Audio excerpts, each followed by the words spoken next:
In the heart of the Pacific Northwest coast, nestled along the Skeena River, lies a land rich in culture and sustenance. From ancient times, humanity has thrived by harnessing the power of the land and water. Today, a growing awareness is urging us to re-embrace our traditional practices and prioritize nutrition. This movement towards self-sustainability not only strengthens our bond with the land, but also strengthens our bond with each other. Communities are recognizing the advantages of transforming lawns into gardens. The Food Out Front project, led by the Skeena Heartbeat Society, Terrace Women's Resource Center, and Kermode Friendship Society, are bringing people together, sharing resources, and promoting food independence and nurturing a sense of community connection. Having people do gardens in their own front yards, not the backyards, but the front yards, so that, you know, they're out in the public and they'll look good, and the people in the house will learn about gardening, and the people walking down the street will learn about gardening, and just working with different organizations. And funding is a big issue. Like, how do we fund some of these things? How can we get money for soil and seeds and the tools to do that?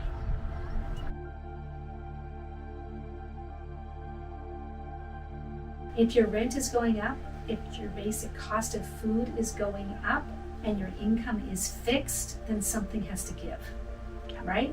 So what our breakfast program and our lunch program allows is for families on a fixed income to know that for 5 days of the week, breakfast and lunch is being provided to their child, so they don't have to spend as much for breakfast and lunch for those 5 days for their children at Parkside. I don't think it's that people have any extra money in their pocket. It's just because everything is going up in price, and when you're on a fixed income, yeah, you have to make hard choices. And I have seen the change, because I shopped for our breakfast program over the last 5 years. It's not that it's been a gradual increase, it's been a very steep increase in a very short period of time. But I think this is the new reality. 30 years ago, when I started in education, not so much.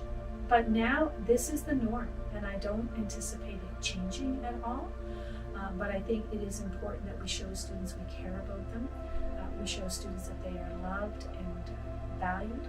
And the way to the brain is through the stomach. And teenagers have a hollow leg, I have found.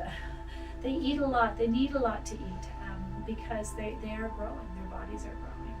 And so food is central here at Parkside. It's probably my most expensive budget item that I have here at our high school. I'm the one that shops for these smoothies. You do what you need to do if you feel it's important. And so I have found by doing these smoothies that I get to connect with kids, right? And they see that I care about them because I'm the one making these smoothies. Sometimes during the day as a principal, you have to have difficult conversations with students. They may think of you as someone that's mean or not fair or not caring, but then they see, you know what, Miss Arbuckle, she's the one making the smoothies. So this is sort of what I do. Every day around 10 o'clock, I come down here, I whip up the smoothies, and the kids know. Come 10:30, it's like Pavlov's dogs. They hear me with my trolley and they come running.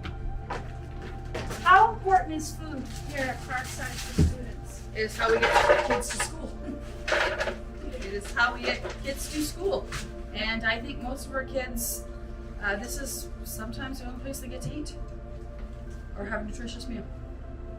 And the quality of food that we serve here at Parkside is amazing. Yesterday I'm was waiting food on my court, right? Well, yesterday we went to a tour of the college and they had pizza, but we knew we were having pulled pork, so we all came home. We had lunch up there, but we came home, all had to come home and have pulled pork. And you know what? It's what brings kids together, and staff and kids together. You often will see staff eating with students. That's, you know, even coming into the kitchen and making food or doing dishes or anything like that, it's a great way to build rapport, especially with a kid you've had a bit of a hard time to get to know, or somebody that's had quite a bit of trauma and doesn't want to open up, food, kitchen, anything one-on-one to do it is great. And not only that, it's a life skill. My name is Melissa Giroux. I'm originally from Terrace, more specifically from the Kitsilts Nation. My role in the Feud community, I am starting a grocery store, a locally grown produce store. Historically, our people, we would grow our food, we would share it with everybody that we knew so we could ensure everybody was eating healthily.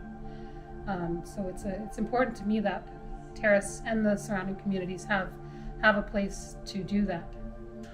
JO Foods comes from, I guess you could say, from my father. He was carrier, and JO means moose, which was his nickname. And what I was seeing on the news all the time was food shortages and just like worldwide shortages of anything that you could think of.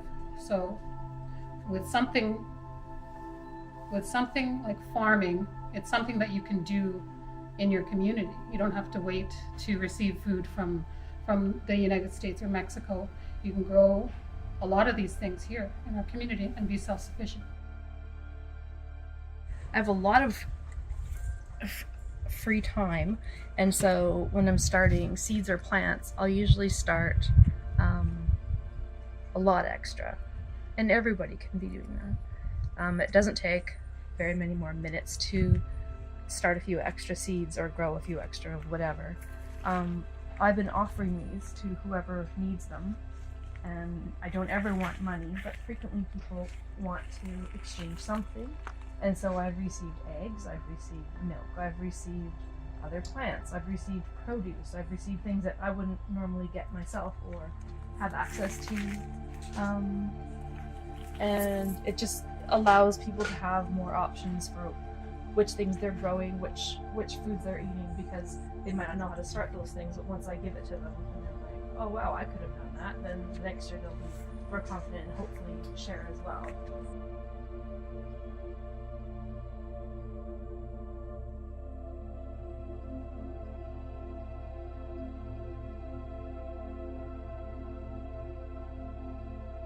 There is the knowledge in our community, and we just don't know to use it or are afraid to ask. So I think once that's normalized, it'll be a bit easier as well.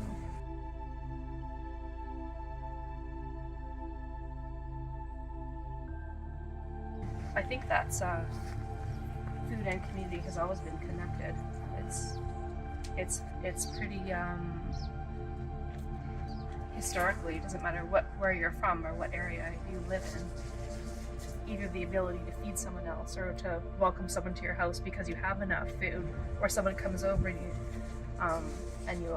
they can pick things from your garden or take home a cutting of something and start it and then feed themselves.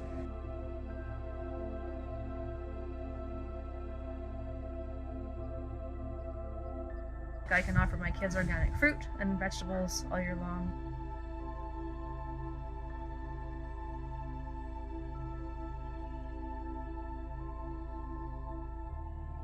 A memory of my dad's is saying Grandma always jarred extra and smoked extra for winter because the neighbors always came to trade flour or rice, whatever they needed, so that everybody in the community always had everything they needed for the winter. 60 or 70 years ago, living off the land was the only way, and the land gave them all the nourishment they needed. Our ancestors didn't have instant food. They didn't have McDonald's to go through. They had to harvest food that they ate all year round. If they wanted their family to eat, they needed to work together to smoke fish, grow potatoes, or pick seaweed.